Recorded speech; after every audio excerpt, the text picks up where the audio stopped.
ہمارا دوسرا لیسن ہے قصہ یوسف، کلاس ہفتم کے لیے۔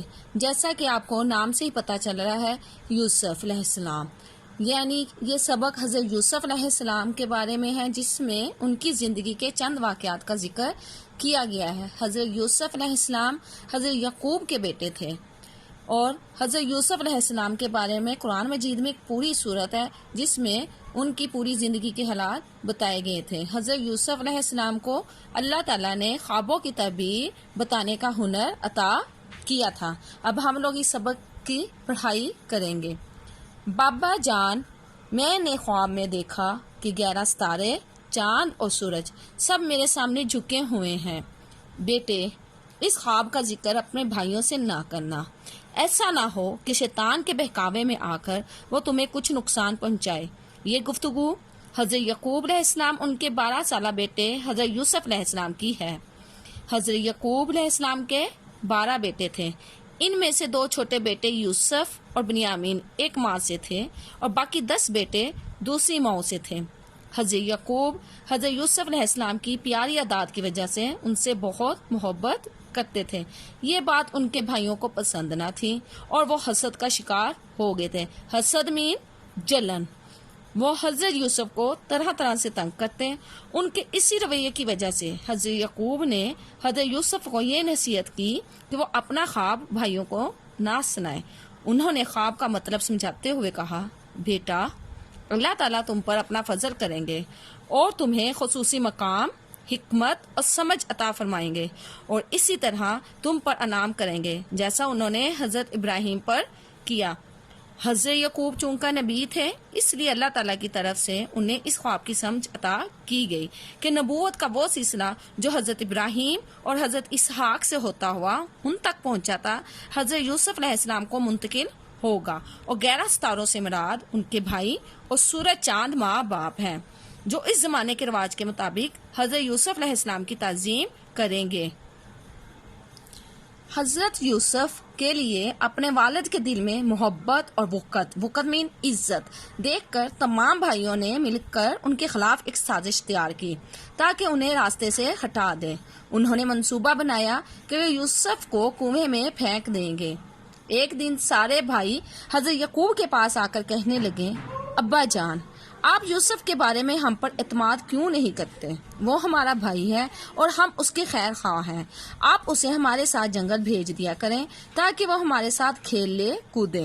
حضرت یعقوب نے منع فرمایا، لیکن جب انہوں نے بہت اصرار کیا تو خدشہ ظاہر کیا، ایسا نہ ہو کہ تم کھیل کود میں لگ جاؤ اور کوئی بھیڑیا اسے کھا جائے۔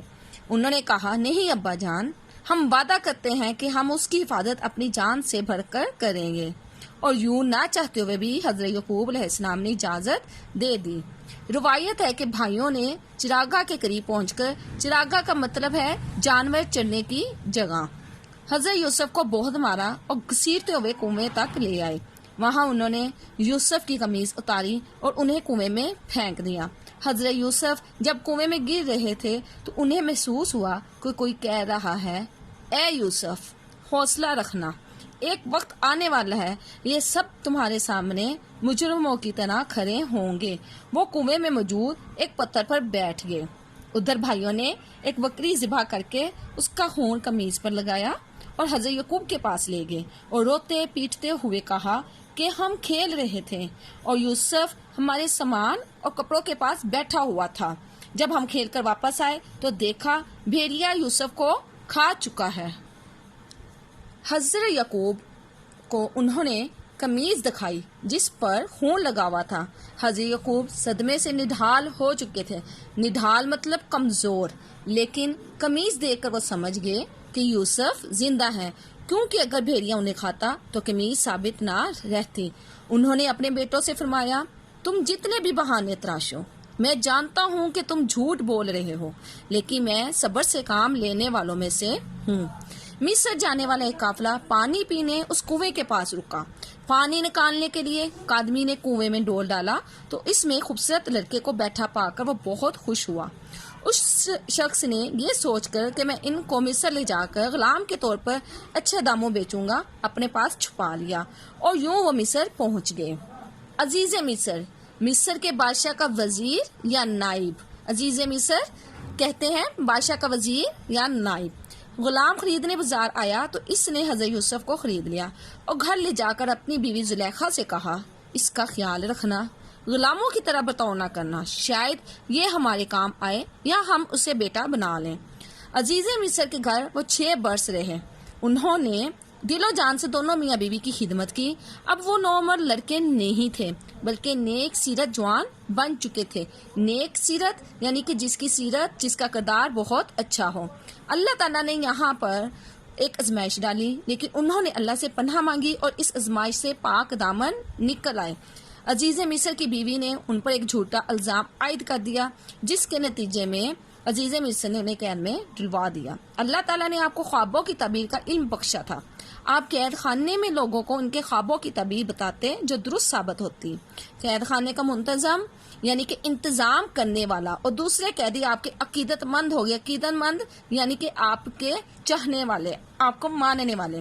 ایک دن قید خانے کے 2 قیدیوں نے حضرت یوسف علیہ السلام سے اپنے خوابوں کی تعبیر پوچھی۔ دونوں قیدی پہلے بادشاہ کے دربار میں کام کرتے تھے اور بادشاہ نے کسی بات پر ناراض ہو کر انہیں قید میں ڈلوا دیا تھا۔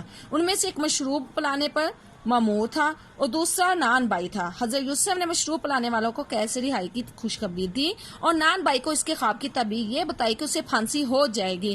مشروب پلانے والے سے انہوں نے فرمایا جب تم دربار میں جاؤ تو میرا ذکر ضرور کرنا۔